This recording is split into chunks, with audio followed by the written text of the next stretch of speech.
Bueno, la Oficina de Direccionamiento Estratégico les hace una cordial bienvenida a esta charla que hace parte de la Cátedra Futuribles.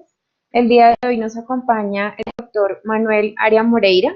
Él es catedrático en didáctica y organización escolar, es experto en tecnologías educativas, se desempeña actualmente y ha desempeñado cargos como director académico del Master Official Education and TIC. Ha sido subdirector de títulos de modalidad online de la Escuela de Doctorado y Estudios de Posgrado de la Universidad de La Laguna. Ha sido director del programa de doctorado en educación de la Universidad de La Laguna. Ha sido presidente de la Asociación Científica de Red Universitaria de Tecnología Educativa. Y actualmente nos va a acompañar con la charla Las tecnologías digitales en la enseñanza universitaria, tendencias y retos actuales. El doctor Aria es doctor en Pedagogía por la Universidad de La Laguna y es licenciado en Filosofía y Ciencias de la Educación por la Universidad Santiago de Compostela. Entonces, doctor Aria, le doy una cordial bienvenida a esta charla. Le agradezco mucho el haber podido contar con su participación para esta intervención bastante propicia para la universidad, teniendo en cuenta el horizonte que queremos formar de cara al 2035. Entonces, le doy la palabra para que demos inicio con la conferencia. Muy bien, pues muchas gracias, Natalie. Y agradecer, evidentemente, en primer lugar a la Cátedra Futuribles, ¿no? de tener la oportunidad de estar con todos ustedes. Estoy hablando desde las Islas Canarias. Aquí son las 19 horas, las 19:06. Supongo que ahí es las 14 horas. Por tanto, buenas tardes, ¿no? Voy a intentar, para comenzar la disertación, voy a intentar compartir la pantalla, espero que me funcione bien. Siempre estas cuestiones son un poquito complejas rogaría que me confirmen si ya ven la primera presentación. Natalie, ¿me puedes confirmar que ya es visible? Aún no. Aún no, vale. Siempre, vamos a ver, aquí me falta esto. Vamos a ver. Tampoco. Venga, ¿puedes Perfecto, ya la confirmarme? puedo ver. Ahora sí. Perfecto. Bueno, pues como han comentado, voy a comenzar la disertación. Intentaré hablar 40-45 minutos, pero no pasarme. El tema que me han sugerido es eso, hablar de algún modo lo que supone la incorporación de las TIC, de las tecnologías de la información y comunicación a la educación superior y sobre todo plantear cuáles serían los grandes retos, tendencias por donde se está avanzando, ¿no?, en esta línea. Como les decía, estoy hablando desde las Islas Canarias. Yo quisiera que ubicaran al menos geográficamente que me encuentro eso, en un archipiélago que está a medio camino entre Europa, América y al lado de África. Simplemente situarme, ¿no? En la presentación, Natalie comentó que, bueno, una serie de cargos que ocupo, pero yo quisiera destacar uno que es quizás el que me ocupa más tiempo, que soy el director de un grupo de investigación que desde hace casi 20 años llevamos trabajando todo el tema de las tecnologías, las nuevas tecnologías digitales específicamente y aplicadas a la educación, no solo en el ámbito universitario, sino también en otros niveles educativos, desde la educación primaria, secundaria y todo eso, ¿no? Entonces, me gustaría eso, que tomaran conciencia de que soy una persona, un investigador de toda esta problemática que rodea al uso educativo de las tecnologías digitales. Bueno, voy a entrar ya en materia. Antes de hablar de esas posibles aplicaciones de las TIC, de las tecnologías en la universidad, en la educación universitaria, me gustaría contextualizar dónde nos encontramos, saber un poco el panorama o el contexto sociocultural en que nos movemos y que de algún modo son el que debe marcar las líneas de estas tendencias futuras. Bueno, una primera idea y muy rápida. Las personas que ya tenemos cierta edad, que superamos, o yo supero los 50 años, pero de los que superan ya los 40 años, fuimos de algún modo en nuestra infancia, en nuestra juventud, en nuestro tiempo universitario, fuimos formados en lo que podríamos llamar una serie de objetos culturales, como eran los libros, el televisor analógico, radio, los periódicos de papel, y que nos acompañaron, digamos, durante todo nuestro proceso de formación y de vida cotidiana, ¿no? Como digo, la cultura en papel y la cultura analógica de los discos, de la radio y de la televisión fue la que hasta ahora, de algún modo, estuvo guiándonos en esta formación cultural. Sin embargo, aproximadamente ayer casualmente saben que se cumplieron los 30 años de la aparición de la web, del World Wide Web. Ayer en distintas partes del mundo se celebró, digamos, el nacimiento de la web, no exactamente de la Internet, que esto es anterior, pero sí de la Internet que conocemos hoy en día, 30 años. Esto ha trastocado radicalmente esta cultura del papel. A la vez está hablando de que hoy en día ya no solo estamos asistiendo a la tercera revolución industrial, que es la que representó la aparición de la computadora ya a finales del siglo XX y de la Internet, y como les digo, hace 30 años, ¿no? Esto representó la tercera revolución industrial. Hoy ya, en este pleno siglo XXI, se nos dice que estamos ya entrando en una cuarta revolución industrial, que ya es la de las máquinas inteligentes, y que está comenzando. Es decir, ya no solo lo novedoso es la incorporación de la tecnología digital, de las computadoras, de las tablets, de Internet a nuestra vida cotidiana, a nuestro ocio, a nuestra economía. No solo es eso, es que las máquinas empiezan a ser inteligentes y ellas solas, de forma autónoma, sin necesidad de que intervengamos los humanos para decirles lo que tienen que hacer, son las que están ya empezando a actuar. Esto se empieza a conocer como la Internet de las cosas, pero todavía es muy incipiente y quizás a la universidad, a la enseñanza, a la educación, tarde un poco más en llegar, pero ya se está viendo dónde van los tiros.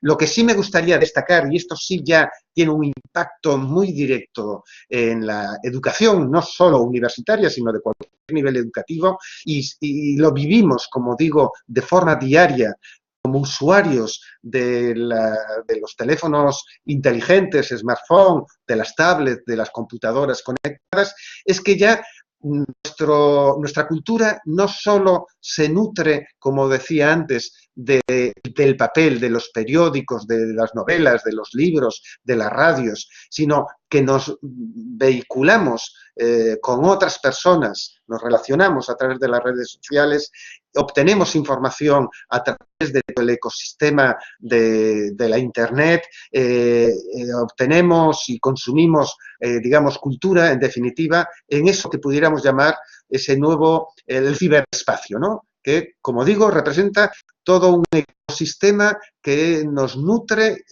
a los adultos, a los universitarios, pero lógicamente cada vez y en mayor medida también a los niños y jóvenes. E insisto en la palabra jóvenes, porque en definitiva los jóvenes son, digamos, el elemento clave, nuestros clientes de algún modo de los estudios universitarios. Para sintetizar brevemente este contexto sociocultural nuevo que han traído o están impulsando las tecnologías digitales. Una es que vivimos en un mundo globalizado, esto es, ya todo el mundo es consciente de ello, y esto a nivel de universidades, y esto es importante, significa que cualquier estudiante, cualquier joven, desde cualquier parte del mundo, a través de la Internet, puede estar cursando estudios universitarios de otras universidades, ubicadas en distintas geografías. Y esto, evidentemente, trae un mayor nivel de competitividad entre los centros de educación superior. Hasta hace poco, prácticamente a las universidades asistía presencialmente el alumnado que teníamos geográficamente próximo, cercano. Era, por decirlo de algún modo, un alumnado cautivo, ¿no? Porque solo podía acceder a la universidad que tenía, como digo, de mayor cercanía geográfica. Hoy en día, al contrario, sobre todo para los estudios de posgrado, hay mayor competitividad, ya que cualquier persona, mediante su computadora, puede conectarse y cursar estudios de otras universidades del mundo. Por eso, el tema de un mundo globalizado y cómo nos afecta a las universidades. También que somos una sociedad y esto sobre todo en la juventud, en las personas de menos de 20 años. Prácticamente desde que se levantan a que se retiran a dormir, están permanentemente en las redes sociales. La conectividad a la red es una forma de vida. Y esto tenemos que tenerlo en cuenta, lógicamente, el profesorado de la educación superior, porque nuestro alumnado es bien distinto en sus hábitos y en sus formas culturales de las que éramos nosotros hace 30 años atrás. Y evidentemente otra idea que también no podemos olvidar es que la información y sobre todo el conocimiento es cambiante, es líquido, está en constante mutación. Frente a las certezas que estaban en los libros de papel y ese conocimiento apenas mudaba, apenas cambiaba, hoy en día este cambio es constante y rápido, ¿no? Por ello, y yo creo que esto es una de las primeras ideas de por dónde van las tendencias y los retos, es que los docentes tenemos que pensar que la formación, la educación de estos jóvenes para la sociedad digital les requiere nuevo tipo de competencias. Ya no son conocimientos disciplinares, saberes vinculados a la asignatura o la materia que uno enseña, sino que nuestro alumnado tiene que salir de la universidad con lo que se conoce en una serie de competencias, desde saber resolver problemas, buscar información en la red, pensamiento crítico, trabajo colaborativo, saber comunicarse en distintas situaciones, tener una actitud positiva siempre hacia el cambio. Es decir, tiene que saber este tipo de competencias que se le conocen como competencias blandas, transversales, porque son las que le van a ayudar a este alumnado a poder adaptarse a los tiempos que les van a tocar vivir, que, como decía, siempre serán líquidos, ¿no? En constante cambio y transformación. Por tanto, y esta es una idea, y permítanme esa metáfora ahí de ese oso polar que se va a hundir porque le desaparece lo sólido, es su territorio habitual. Quien no entienda, bien a nivel individual, insisto esta idea, bien a nivel individual como docente, como individuo de la sociedad digital, quien no lo entienda también a nivel institucional, como empresa, como una institución de educación superior, como es una universidad, y prevea y sepa estos cambios y que en consecuencia se prepare y se adapte a los mismos, lo más probable es que aparezca. Quien no, insisto, quien no se adapte y entienda y comprenda esta dinámica del cambio va a desaparecer. Como la metáfora de ese oso que se va a hundir porque no fue consciente de que su territorio estaba desapareciendo.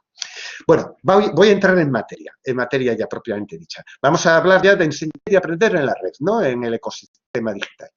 Vamos a ver, en la educación superior, en la universidad, se han distinguido de forma clásica dos grandes modalidades. Aquellas universidades que ofrecen sus títulos, sus grados, sus posgrados de forma presencial, donde el alumno tiene que ir físicamente a recibir la enseñanza en las aulas, de aquellas universidades que ofertaban sus titulaciones a distancia, ¿no? A distancia. Empezaron allá en los años 70, 80 con la enseñanza por correspondencia, enseñanza postal, luego evolucionaron más adelante a lo que era el envío de audiovisuales, videos y demás, y ya más recientemente empiezan a ofertar sus titulaciones a distancia por Internet. Sin embargo, ya lo que voy a plantearles es que se está difuminando esta separación nítida entre lo presencial y lo a distancia, se está difuminando y podríamos hablar entonces de tres formas de integrar Internet en la educación superior. Una de ellas, que es la más habitual, la que muchas universidades presenciales están realizando, consiste en que siguen haciendo enseñanza presencial, es decir, siguen ofertando sus titulaciones de sus asignaturas en aulas físicas, donde va el profesor o profesora a dar clase, pero empiezan a contar con un pequeño recurso que está online, un aula virtual que puede estar en Moodle, en cualquier otro entorno, ¿no? Pero lo importante sigue siendo dar clase en espacios físicos, apoyado, añadiendo quizás como complemento un aula virtual. Otra modalidad, y que voy a retomarlo después, es aquella forma donde se entremezcla se hace como una combinación entre tiempos académicos desarrollados presencialmente en el aula física, pero también tiempo académico, enseñanzas desarrolladas en el entorno virtual. Esto se conoce como blended learning o modelo de enseñanza semipresencial. Y el tercero es, lógicamente, como apuntaba antes ya, lo que es plenamente educación a distancia, guiada totalmente ya, no por aquello de la enseñanza por correspondencia o de los videotapes, sino totalmente hacer enseñanza online, en línea, apoyada a través de los recursos de Internet, aulas virtuales, videoconferencias, etcétera.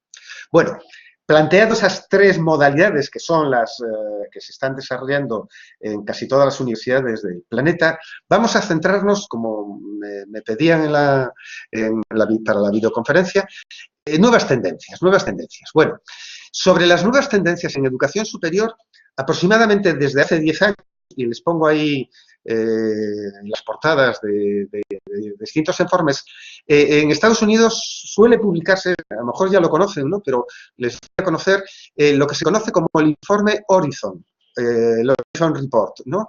Les pongo ahí las portadas de los dos últimos informes, el del 18, aquí en pequeño, y el del recién publicado, está todavía es una edición preview, ¿no? Es decir, un adelanto, donde se habla ya de estas tendencias. Y como les digo, llevan como 10 años publicándose. Lo interesante de estos informes Horizon, por eso yo lo destaco, es que anuncian de algún modo lo que son tendencias a corto plazo, a 2-3 años vista, a medio plazo, a 5 o 6 años vista, y a más largo plazo, ¿no? Ya más de 10 años.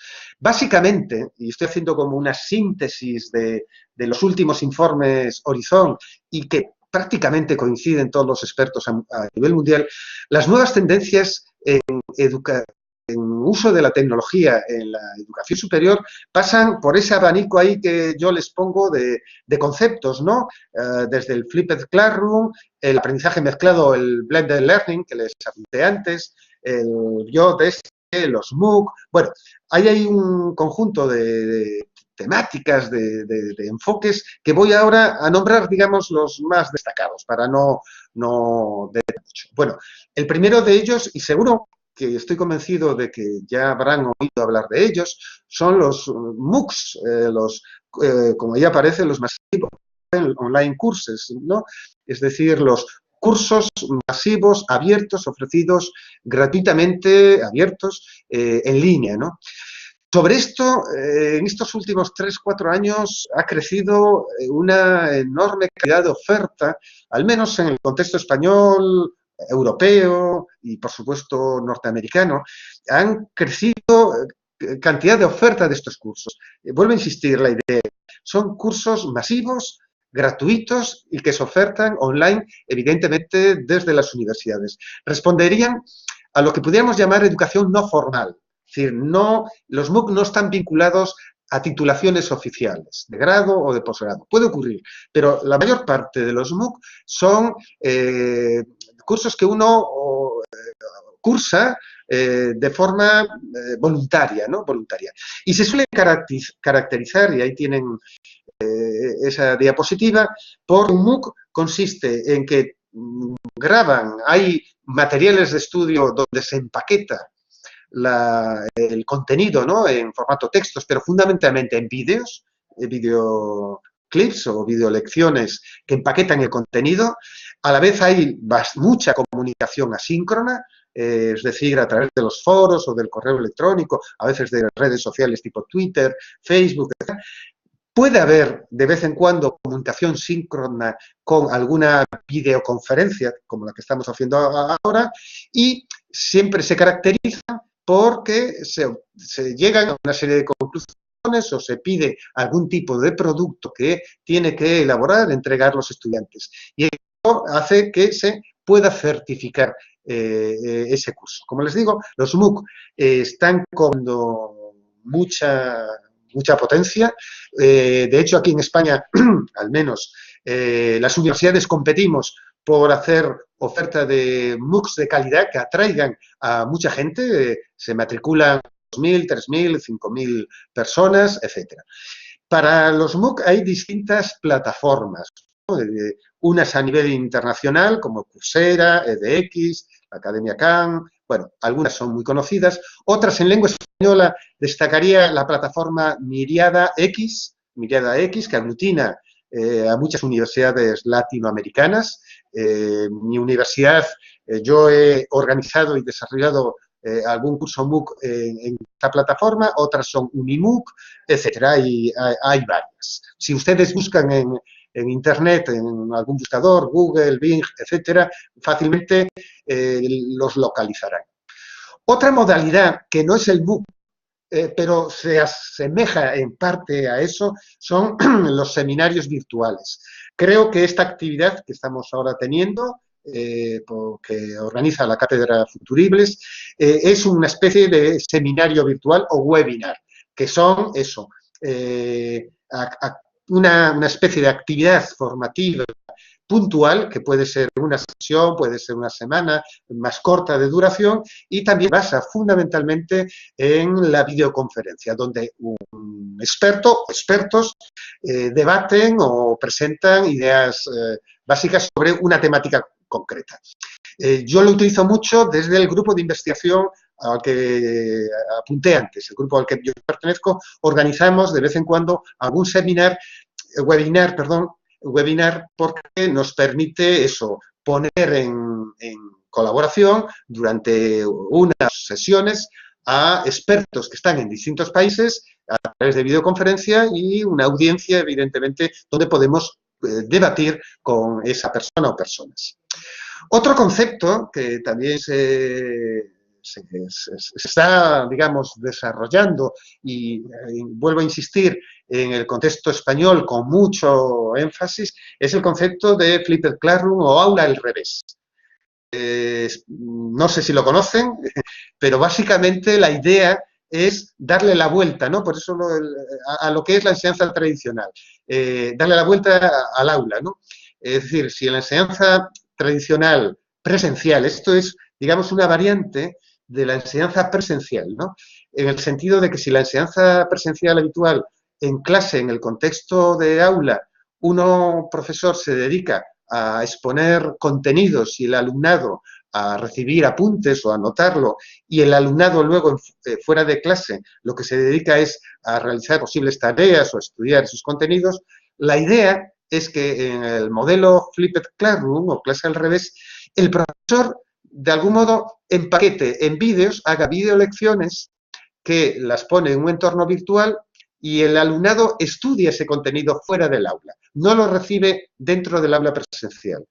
Si ocurre así, entonces el tiempo de actividad presencial entre estudiantes y profesor es para no recibir contenido, sino para realizar tareas o trabajos de clase.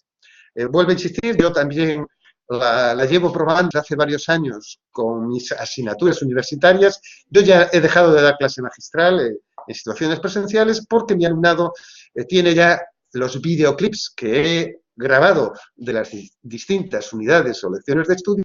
Esas las ve, como les digo, en el entorno virtual que tengo de la asignatura ya preparada, las estudia, y en clase nos dedicamos fundamentalmente al desarrollo de tareas, de proyectos de trabajo. Otro concepto, otra tendencia, es la que se conoce en siglas anglosajonas, en inglés, el Beyond, ¿no? Es decir, lleva tu dispositivo a clase.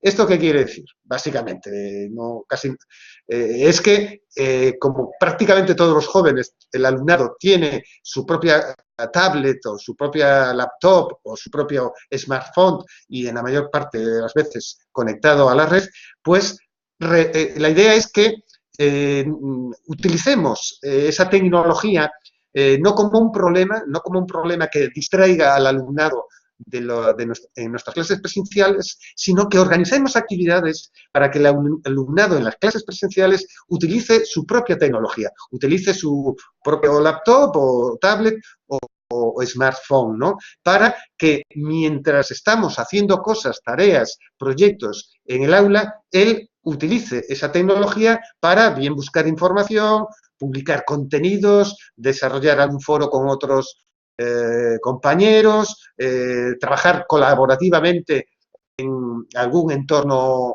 online de tipo colaborativo, como los Google Doc, etcétera, etcétera. Aprovechemos, como digo, la tecnología que tiene el propio alumno para planificar, como les digo, tareas que presencialmente hacemos en el aula.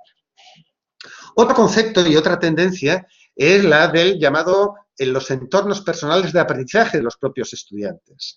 Es decir, la idea es que los estudiantes construyan y dispongan su espacio o entorno personal. El formato más habitual, que, insisto, yo ya llevo también años haciéndolo, es que el alumnado elabore su propio blog, ¿no? Es decir, tenga un blog que es una especie de sitio web de fácil creación, gratuito, donde el alumno va publicando de algún modo los trabajos que va elaborando dentro de mi asignatura o las asignaturas que esté cursando, donde ahí puede poner y hacer de algún modo visible aquellos recursos que él utiliza de la red, no sé, de bases de datos o de sitios de información valiosos para el contenido de la asignatura, ponerlos en su propio blog, en su espacio personal, poner allí también links, enlaces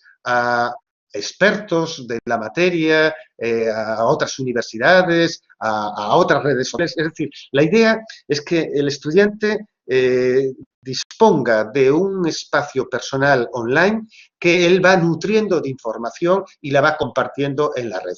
Una variante de esto es lo que se conoce como el e-portafolio, ¿no? Por eso el concepto ahí de electronic, la idea del portafolio ya es veterana, es ya tradicional en el contexto de la enseñanza universitaria, en el sentido de que cada estudiante tiene que llevar su cuaderno, su portfolio personal de las acciones, de las actividades, de los trabajos que va elaborando. Antes lo hacíamos en papel, ahora la idea es que sea en formato electrónico.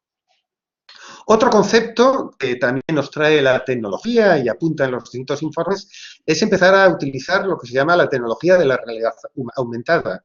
Les confieso, yo soy docente universitario, que esto no lo he manejado, no lo he aplicado todavía, al menos en mi práctica de asignatura, ¿no? Se me escapa todavía, ¿no? Pero bueno, lo habrán visto a veces si van por la calle aquí en el contexto de mi universidad es muy habitual ver a gente joven, sobre todo con sus smartphones, van por la calle y van utilizando, digamos, esa tecnología para acoplarla, digamos, con realidad aumentada, donde se superpone de algún modo lo que es la visualización de los espacios físicos, de un árbol, una calle, un edificio, con información que este obtiene de la red. Los códigos QR, por entendernos, serían como el ejemplo más básico de realidad aumentada, ¿no? Es decir, con mi tablet o mi smartphone, leo un código QR y este me proporciona información. Otro concepto, otra tendencia muy interesante y muy potente también, es el de lo que se conoce, es una derivación del concepto inglés de game, de juego, la gamificación del aprendizaje. O si lo encuentran a lo mejor en literatura en español, de la ludificación. La idea es muy simple, es muy simple, pero, insisto, potente. La idea es utilizar todos los recursos del juego para generar, digamos, mayor motivación e implicación y participación de los estudiantes en las actividades o proyectos de estudio, de trabajo. La idea es, como les digo, plantear retos, ¿no? Retos como es en el juego, cierto nivel de competitividad, obtención de premios a medida que el estudiante va consiguiendo o va cumplimentando ciertas tareas y, lógicamente, lo que persigue, como les digo, o mejor dicho, lo que nos obliga a los docentes es a pensar en estrategias lúdicas para implicar al estudiante, como digo, en la cumplimentación de ciertas tareas. En estos momentos, en muchos MOOC que nombré antes, cursos masivos online, en esas plataformas, permiten ir dando lo que se conocen como insignias, ¿no? Como medallas, como premios que a medida que se van superando una serie de retos o se van consiguiendo una serie de metas. En algunas plataformas de entornos online, tipo Moodle, también empieza a aparecer los llamados baggage, ¿no? Medallas, premios que se van dando. Pues esto es un poco la lógica de la gamificación del aprendizaje. Otra tendencia, y también, esta no está todavía muy implementada, pero yo creo que a pocos años la vamos a ver de forma muy desarrollada, que es el concepto de Learning Analytics o analíticas del aprendizaje. Lo digo en pocas palabras.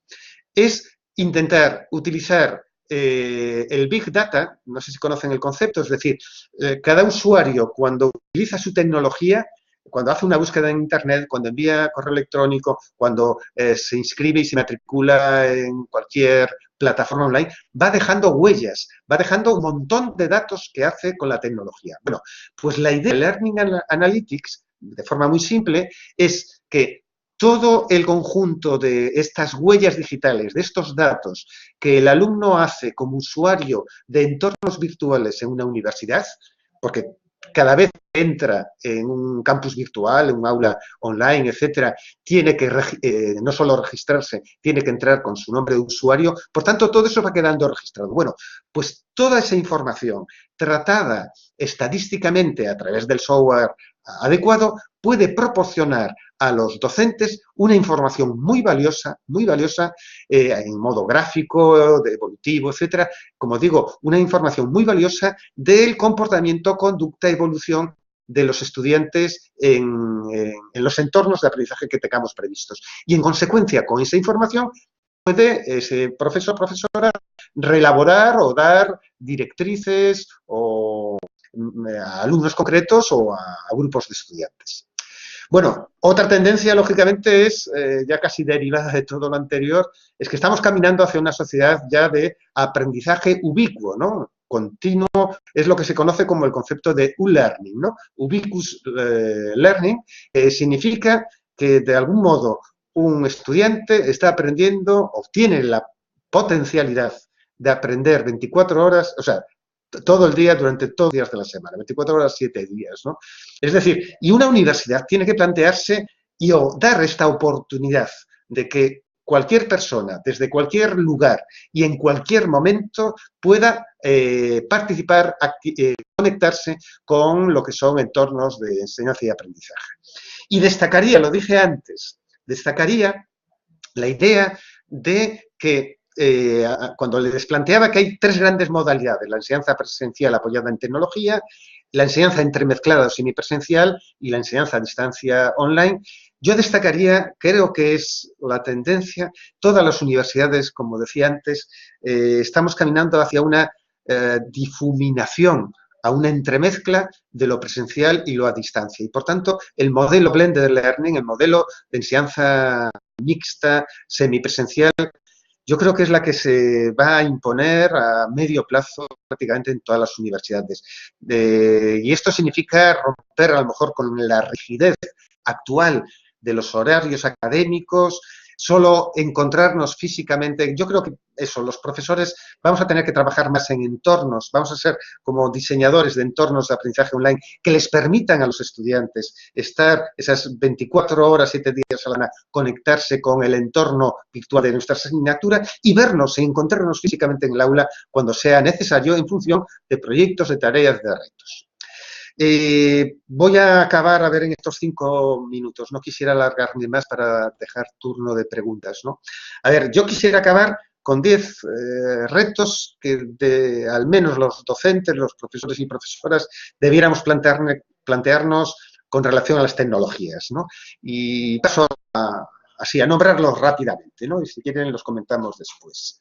El primero es que como individuos, ¿no? Como profesores en nuestra asignatura, pero también como institución o como titulación o como centro, facultad. Yo creo que el primer gran reto es cambiar lo que se conoce como el paradigma pedagógico o el modelo de enseñanza tradicional. Siempre o casi siempre las universidades hemos desarrollado lo que se conoce un paradigma o un modelo de enseñanza de tipo expositivo. Es decir, el profesor llega al aula y se dedica a dictar la lección, a exponer o a exponer el conocimiento. Y el papel del alumnado es recibirlo, ¿no? Copiar en sus cuadernos y luego reproducirlo en un examen, ¿no? Ese es el modelo de la pedagogía expositiva, donde se enseña a través de la transmisión de información y se aprende, de algún modo, recibiendo esa información y repitiéndola, ¿no? En un examen. Y si lo hace bien, tiene éxito académico. Frente a eso está lo que pudiéramos llamar un paradigma pedagógico, aprendizaje activo, ¿no? Es decir, de aprender a través de la acción. Este es un paradigma que ya tiene años, está formulado desde hace casi un siglo, ¿no? Por la pedagogía activa. Sin embargo, todavía no lo hemos llevado a la práctica. Y este es, como digo, el primer reto, el cambiar el paradigma pedagógico dominante expositivo a un modelo de enseñanza de aprendizaje más activo. Esto, fíjense, implica que el diseño, la planificación y la metodología de enseñanza de cada una de nuestras asignaturas tendría que pasar desde lo que se conoce como un modelo o enfoque logocéntrico, es decir, lo que yo procuro es enseñar el logos de la disciplina, de la disciplina científica o académica que yo tengo. Es decir, cuando nosotros organizamos el conocimiento a plantear en una asignatura, lo hacemos desde el logos, es decir, desde el conocimiento epistemológico de esa materia. Y lo pensamos en temas, lecciones, unidades de estudio. Bueno, y organizamos así nuestra enseñanza. Y organizamos así también nuestras actividades virtuales. Bueno, pues pegar el salto a hacerlo desde un enfoque más paidocéntrico, donde el estudiante, el alumno, sea el centro de lo que yo tengo que enseñar. Y no necesariamente tengo que seguir la estructura epistemológica de la disciplina, los temas que marca el conocimiento científico, sino que tengo que adaptar ese conocimiento y planteárselo, ¿cómo diría?, hacerlo visible a los estudiantes a través de actividades, a través de tareas. Este es complejo, porque exige un esfuerzo de diseño didáctico distinto al que hacemos habitualmente. Este, como les digo, es el primer reto, cambiar el paradigma pedagógico. El segundo, y va vinculado, lógicamente, es que las tareas, las acciones, las actividades de aprendizaje que planteemos a los estudiantes, sobre todo en los entornos virtuales, sean menos repetitivas, que no sean mera tipo test o de repetición del contenido recibido, sino, como les digo, más unas tareas que les plantee retos, proyectos que los estudiantes tienen que cumplimentar, tienen que aprender a través de la acción, actuando. El tercer reto, y vuelvo a insistir, y todo va como vinculado unas cosas con otras, es el implementar, el desarrollar, sea presencialmente, sea a distancia, en línea, metodologías activas para el aprendizaje. Metodologías, como les digo, que giren, y ahí hay metodologías ya consolidadas, como es el aprendizaje por proyectos, los estudios por caso, el aula al revés, o flipped classroom, que nombré anteriormente, los entornos personales, el aprendizaje por tareas. Como ven, hay un cúmulo, un abanico de distintos tipos de metodologías activas, pero que todas convergen en aprender a través de la acción, ¿no? Cuarto reto. Evidentemente, en esta línea, tenemos que empezar a solicitarles a los estudiantes, estimularles, sean ellos los creadores de los contenidos, de los conocimientos. Como les decía antes, en el cambio de paradigma, aprender no es reproducir, repetir lo que reciben, sino plantearles problemas, proyectos, retos, para que ellos construyan las respuestas. Es decir, que hagan o generen y sean creadores de contenidos, en este caso, a través de tecnologías online, digitales, en formato de hipertextos, de podcast, de animaciones, de videoclips, de líneas de tiempo digitales, de murales. Como ven, hay unas posibilidades tremendas. Otro reto, pero esto es prácticamente lo mismo que le pedía antes a los estudiantes, también los docentes, también los profesores, evidentemente tenemos, y este es un reto relevante, es ser creadores, saber diseñar, elaborar materiales didácticos digitales y que estén ofertados de tipo open, ¿no?, de formato abierto. Esto, fíjense lo que estoy planteándoles, es dejar de dictar apuntes o de preparar manuales solo textuales para la lectura de mis estudiantes, a ser creadores, como digo, de material multimedia que pueda poner en entornos virtuales y hacerlos más atractivos, más interactivos, más flexibles, y más audiovisuales, en definitiva, ¿no? Es un reto importante y esto implicará, que lo voy a comentar, también un cambio de los roles de las funciones docentes. Otro sexto reto, simplemente doy flash, es que yo también como profesor sea capaz de filtrar, que sea capaz de reutilizar lo que son ya materiales, multimedia, videoclips, textos que están digitales en la red, que los reutilice, los seleccione y los adecue, lógicamente, al entorno de la asignatura que yo imparto. Un séptimo reto, como docentes, es que fomentemos, estimulemos lo que es el trabajo colaborativo de nuestros estudiantes en la red, ¿no? En la comunicación social. No es que solo utilicen las redes sociales para divertirse, para poner su selfie, comunicarse con sus amigos y amigas, sino de algún modo que esta gran potencialidad que tiene la red, el ciberespacio, la Internet, como lugares que generan entornos donde los alumnos pueden producir conocimiento de forma colaborativa, los estimulemos y lo desarrollemos. El octavo reto es que cuando generemos metodologías de enseñanza basadas en la utilización de la tecnología, seamos conscientes como profesores que tiene que haber un ciclo de tareas que tiene que desarrollar el alumno, donde se les solicite a los estudiantes que él tiene, o ella, o el grupo de estudiantes, buscar y analizar información valiosa en Internet vinculada con la asignatura, que tiene, como decía antes, que comunicar la información y trabajar colaborativamente para crearla, y lógicamente tiene que saber, como digo, darle formato, reconstruirla, elaborarla y difundir esos contenidos que él genere en formato digital, ¿no?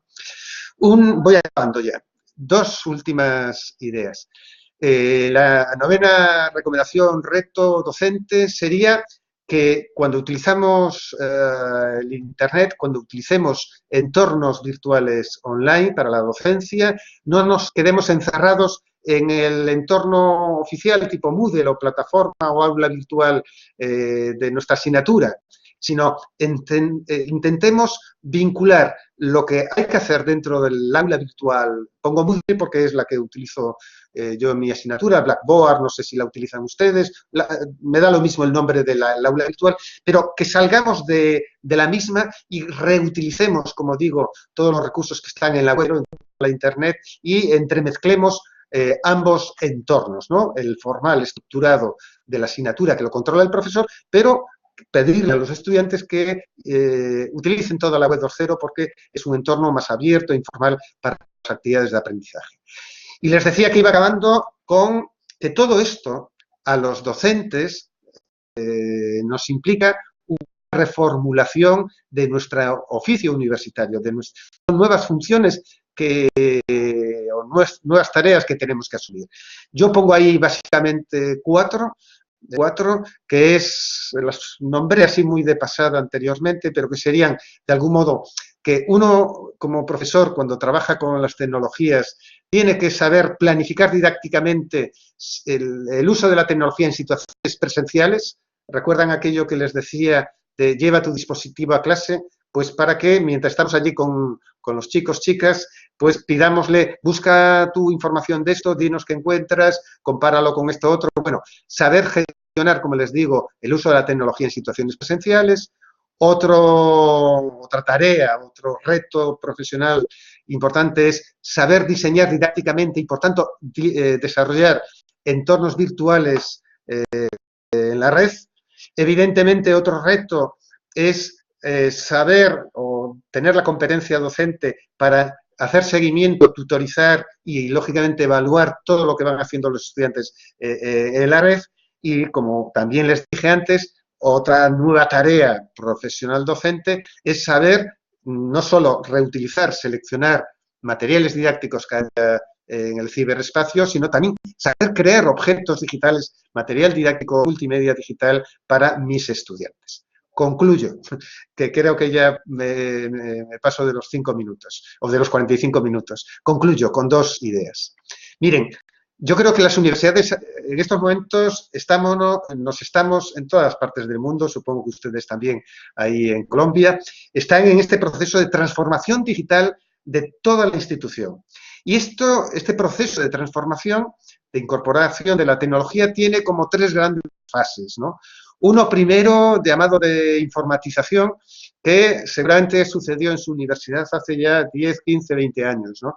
Que es incorporar simplemente computadoras a las tareas que uno ya viene haciendo. Es como, por ponerlo un ejemplo, como docentes, pasar de escribir en papel y con bolígrafo o pluma a usar las laptops para escribir. En el fondo, eso es la informatización, es decir, haz lo mismo de siempre, pero con formato pantalla, con evidentemente los avances que supone la tecnología, pero seguimos haciendo las mismas tareas, es añadir tecnología a lo que ya hacíamos.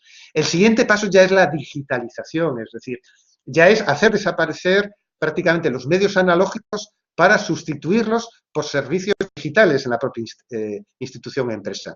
El ejemplo más claro, por ponerlo de algún modo, no sé si ustedes lo trabajan, pero en la universidad, yo creo que en todas las españolas, los estudiantes no vienen físicamente a la universidad para matricularse, no tienen que cubrir papeles de matrícula y entregarlos, todo se hace online. Mis estudiantes no tienen que venir a la universidad a coger sus calificaciones, lo consultan todo online. Mis estudiantes no tienen que ir a la biblioteca para obtener, digamos, los fondos bibliográficos, lo hacen todo online. Ahí es ese proceso de digitalización. Y estamos entrando en lo que podríamos llamar una tercera fase, que es de transformación digital. Y la transformación supone que hay que reorganizar, reinventar toda la institución. Como les decía antes, es reinventar el paradigma pedagógico, es reinventar el oficio docente, es reinventar, de algún modo, la organización, el tiempo y el espacio. Y este es el gran, gran reto. Y por ello acabo en esta última transparencia de que estos retos lo que debieran perseguir para una universidad es, evidentemente, mejorar la calidad de las aulas virtuales, de los entornos que tenemos actualmente en la enseñanza presencial. Tendríamos que reorganizar, como les digo, el tiempo académico para caminar hacia una enseñanza semipresencial, aumentar una mayor y evidente mejor oferta de educación a distancia en línea a través de oferta de nuevas titulaciones, de posgrado, de MOOCs, de webinars, etcétera. Y, lógicamente, y yo creo que este es un reto importante en este proceso de transformación digital, el reto no es solo para los individuos, para los profesores y profesoras, sino la propia institución tiene que institucionalizar esta docencia digital y eso significa generar nuevos reglamentos, generar también centros formativos, acreditar y formar al profesorado para que pueda asumir y desarrollar adecuadamente todas estas tareas. Y nada más, muchas gracias y creo que me he pasado un poquito del tiempo estipulado, pero bueno, tenemos tiempo para cualquier comentario o pregunta. Entonces, si les parece bien, yo pasaría la palabra a Natalie para que ella, pues lógicamente, empiece a formular preguntas o comentarios o lo que estime oportuno.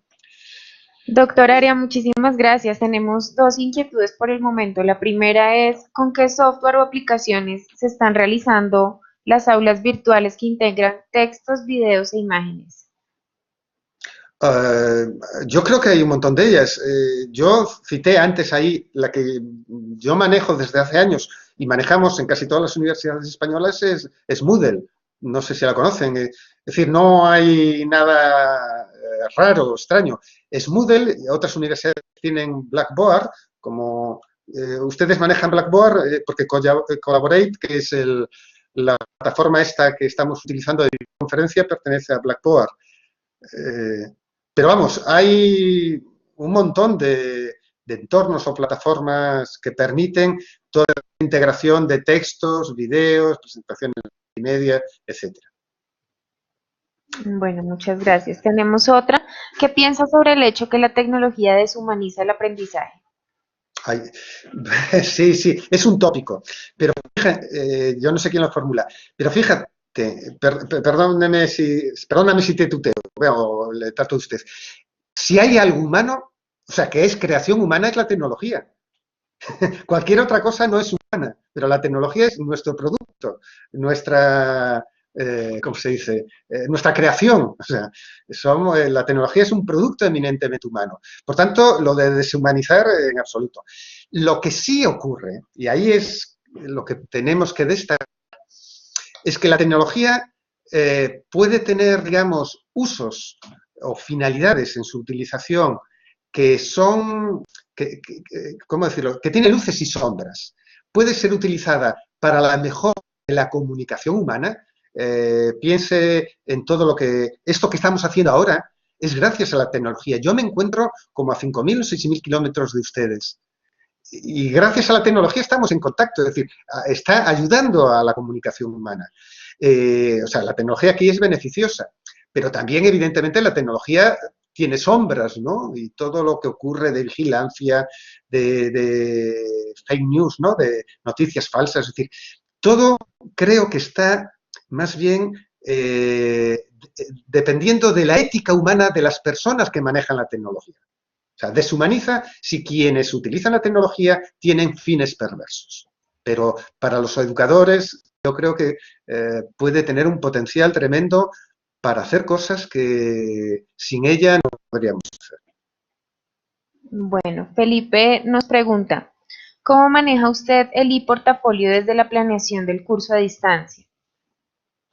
Lo comenté antes.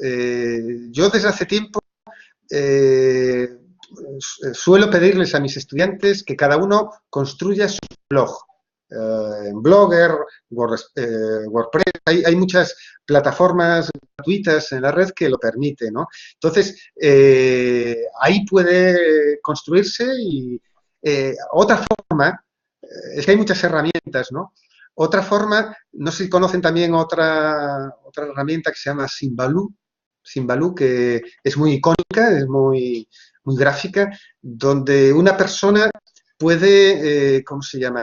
Eh, Crear los links de forma, como digo, icónica, visual, los links que él maneja, ¿no? Es decir, puede construir documentos en Google Doc, etcétera, y, digamos, los centraliza a través de esa pantalla o esa portada de herramientas Simbaloo. Pero por decirlo en pocas palabras, yo creo que el formato blog es como el más fácil y ahí el estudiante pues va volcando todo lo que va produciendo y encontrando. Bueno, otra pregunta, ¿cuáles experiencias en la creación de material educativo ha tenido y cuál ha sido su impacto en la comunidad estudiantil? Perdón, ¿puedes repetirme la pregunta? No la entendí bien. ¿Cuáles experiencias en la creación de material educativo ha tenido y cuál ha sido su impacto en la Ah, comunidad estudiantil? sí, sí, vamos a ver. Muchas. Por ejemplo, hace ya años generé lo que se llama un ebook, ¿no? Una especie de libro multimedia sobre los contenidos de mi asignatura. Ese lo hice ya hace más de 10 años, creo. Es decir, yo ya he redactado manuales universitarios en formato libro, ¿no? Los típicos libros de papel, ¿no? Y entonces, en su momento, hace ya como 10 años, aquellos manuales que yo escribía en formato muy textual, pues los trasladé y creé como una especie de libro manual más icónico, más multimedia, en formato ebook. Otro, y ha tenido un impacto tremendo, ¿no? Otro es el tema de las videolecciones. Este es quizás lo que más agradecen mis estudiantes. También desde hace 6, 7 años grabo, yo creo que lo comenté antes, grabo lo que son las lecciones magistrales que yo voy a dar, las grabo en videolecciones de 10 minutos, 15 minutos a lo sumo. Y esto con PowerPoint, etcétera, también lo hago. Aquí en mi universidad contamos con un estudio de grabación y hacemos videolecciones así de cierta calidad. Y esto se lo publico, lo cuelgo en el entorno virtual y de este modo cada estudiante en 24 horas al día, 7 días a la semana puede verlo y consultar esas lecciones, ¿no? ¿Qué más cosas de creación de materiales? Infografías. La infografía viene a ser como una especie de cartel, de mapa conceptual, donde eso, como un cartel grande, sintetiza ideas o conceptos muy básicos. Esto también se agradece, pero yo creo que los dos elementos más relevantes son el manual de estudio en formato multimedia, ebook, y las videolecciones que sintetizan también esos contenidos. Podría hablar más, pero yo creo que destacaría esto. Bien, muchas gracias. Desde la Vicerrectoría Académica nos hacen una solicitud para unos comentarios particulares sobre el componente de evaluación. ¿Cómo adaptamos la institución a estos cambios? ¿Se va a evaluar por procesos? ¿Qué se debe cambiar? Sí, a ver, el paradigma pedagógico o la metodología de enseñanza, cada una de ellas tiene un modelo de evaluación. Si pensamos en el paradigma más tradicional, más expositivo, más de transmisión de información, la evaluación normalmente es finalista, ¿no? Es a través de algún tipo de prueba, de examen normalmente, donde se controla la capacidad que tiene el estudiante para reproducir el contenido que fue explicado o presentado. Si utilizamos y cambiamos de paradigma o de metodología de enseñanza y trabajamos por proyectos, por tareas, como es la que yo llevo desarrollando hace tiempo, la evaluación no puede ser finalista, no puede ser a través de un examen, sino es una evaluación continuada o continua a través de procesos. Es decir, mis estudiantes, yo lo que planteo es siempre que una secuencia de tareas que tienen que ir cumplimentando a lo largo del cuatrimestre y de cada una de ellas tienen que entregar un producto. Y mi labor es ir evaluando y revisando ese producto. Por tanto, la evaluación es final, digamos, de algún modo, es consecuencia de estos productos intermedios que van entregando y yo voy revisando de modo continuado. Perfecto. Tenemos una particular en relación a la protección de propiedad intelectual y derechos de autor. ¿Existe alguna regulación particular en torno a estas temáticas en las aulas virtuales que se aplican para toda la educación a distancia? Sí, sí, cuando hablo de aulas virtuales no solo me refiero a educación a distancia, yo también utilizo aulas virtuales en la enseñanza presencial. Les hablé antes que cada vez caminamos hacia una mezcla, hacia una difusión entre lo presencial y lo a distancia, y yo utilizo entornos virtuales en la enseñanza presencial, y eso es el blended, la enseñanza semipresencial. Sobre los derechos de autor, claro que existe, y aquí en España está muy controlado. Vamos a ver, en primer lugar, no se puede incorporar vídeos, películas, libros, cualquier obra que tenga derechos de autor cerrados, privados, copyright, a menos que la universidad haya comprado esos derechos. Es decir, yo no puedo, como profesor, en mi aula virtual, agarrar cualquier libro electrónico que esté por ahí y ponerlo a disposición de mis alumnos.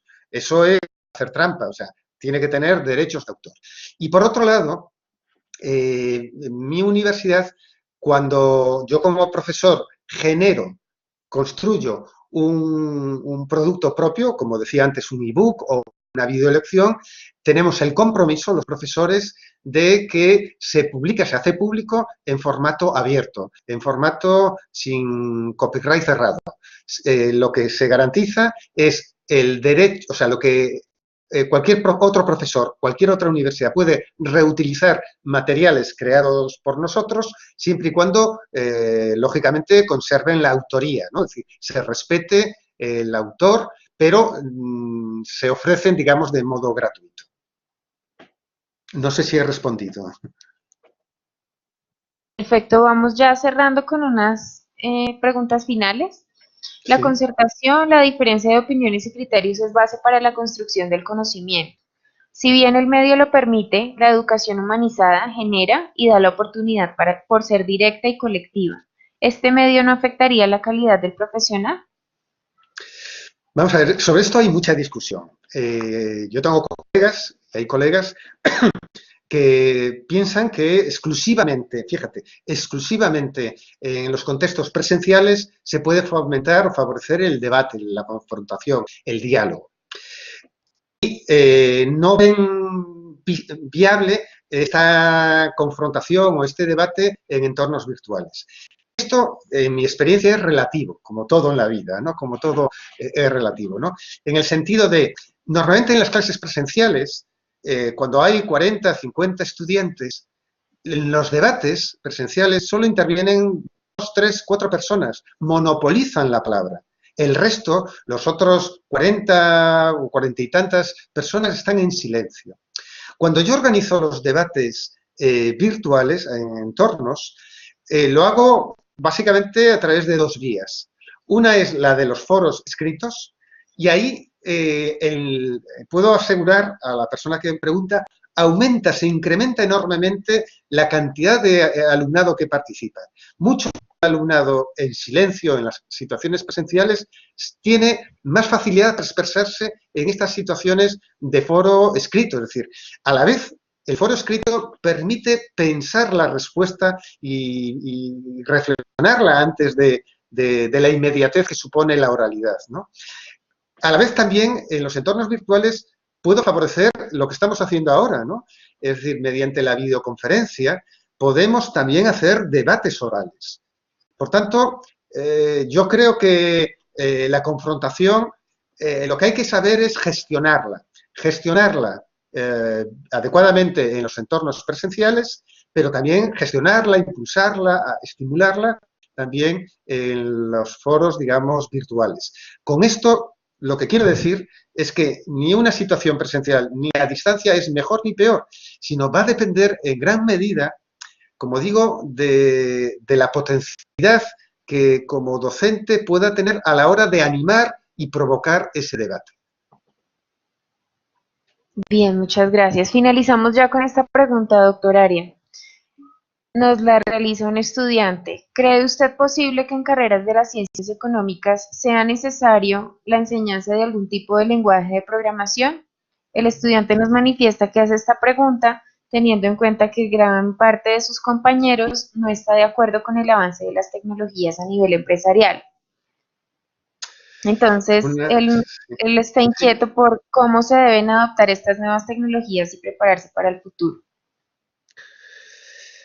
Es de económicas, fíjate. Yo creo que es que actualmente la economía se mueve gracias a la tecnología. O sea, yo creo que el ser un analfabeto tecnológico digital, es decir, desconocer cómo funciona la tecnología en cualquier campo, en la medicina, en la educación, en cualquier campo, pero en particular, como plantea en la economía, es preocupante, porque cada vez la economía es globalizada. Fíjate que antes nombré que caminamos hacia la cuarta revolución industrial, es decir, ya no la de Internet, que esa es la tercera, sino la cuarta, que es la de una sociedad, y de hecho los economistas son los que están más preocupados, porque va a ser ya una economía gestionada por máquinas, no por humanos, que es máquinas inteligentes que van tomando decisiones. De hecho, la bolsa se maneja en gran medida no por decisiones humanas, sino por máquinas inteligentes.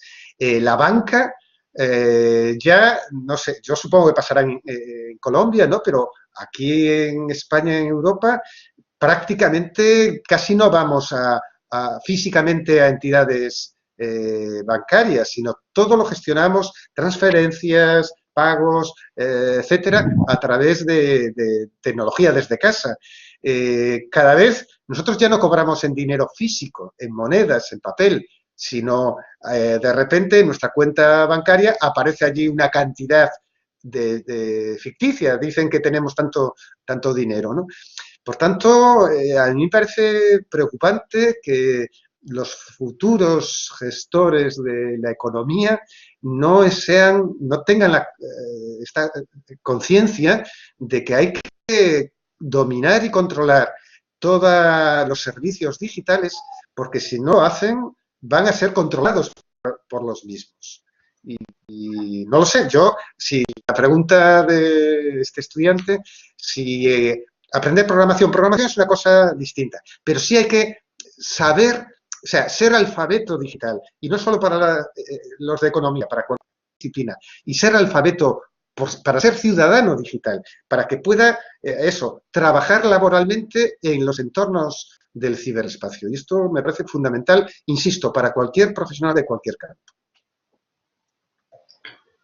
Bueno, muchísimas gracias. Tenemos una última inquietud y Muy está bien. relacionada con el paradigma de la clase presencial y la clase a distancia. ¿Cómo rompemos este paradigma para lograr una simbiosis entre la presencialidad y la educación virtual? Muy bien. Sí, es el concepto de enseñanza semipresencial o de híbrida, mixta o enseñanza de blended learning, que lo nombré en varias ocasiones en la charla. Es en el que yo me encuentro en estos momentos. O sea, hago educación a distancia, pero ya he dejado de dar clase completamente presencial y el desarrollo de mis actividades docentes son semipresenciales. ¿Cómo lo hacemos?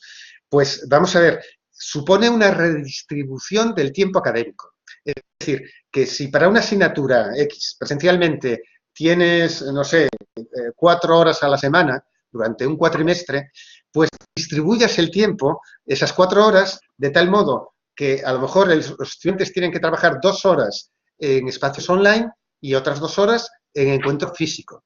Yo con mis estudiantes lo que hago es generar, esto es importantísimo, si ese profesor o profesora no crea para la asignatura un entorno en línea, virtual, con los materiales de estudio, con las tareas que tienen que cumplimentar los alumnos, dándole las orientaciones adecuadas, porque ese entorno tiene que facilitar el trabajo autónomo del estudiante sin la presencia física del profesor. Por tanto, hay que generar un entorno online completo. Y esto implica que el docente tiene que invertir tiempo en crear esos materiales, hacer un diseño pedagógico, didáctico potente, ¿no?, de ese entorno.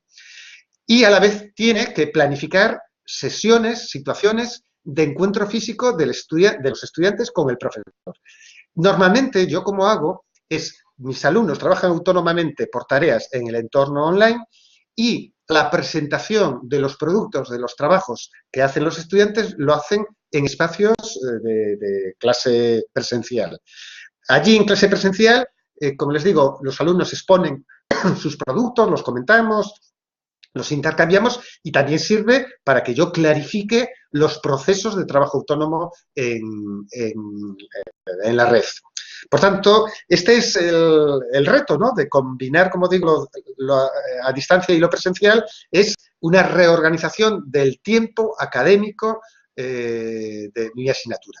Para poder hacerlo, no depende solo del profesor o profesora, depende que la facultad, el centro, la titulación, la institución universitaria tenga el reglamento, el apoyo que permita hacerlo. Si no lo permite, evidentemente yo no puedo ir contracorriente. Y bueno, no sé si lo he aclarado. ¿Sí, Natalie? Muchas gracias. Solo agradecerle nuevamente por su participación y a quienes como asistentes nos acompañaron con esta iniciativa que ha tenido la universidad. Sea esta también la oportunidad para extender una invitación a toda la comunidad a la semana que vamos a tener del 2 al 7 de mayo, denominada la Semana de la Prospectiva, la Investigación y la Innovación, y la adelantaremos con el acompañamiento de la Vicerrectoría de Investigación. Entonces, nuevamente agradecerle a quienes tengan inquietudes adicionales, por favor, hacerlas llegar al correo de OFDEIC Centro de Futuro y les responderemos oportunamente. La videoconferencia que acabamos de tener la vamos a tener también publicada en la página web, pues para que nos puedan hacer llegar sus inquietudes y comentarios al respecto. Muchísimas gracias.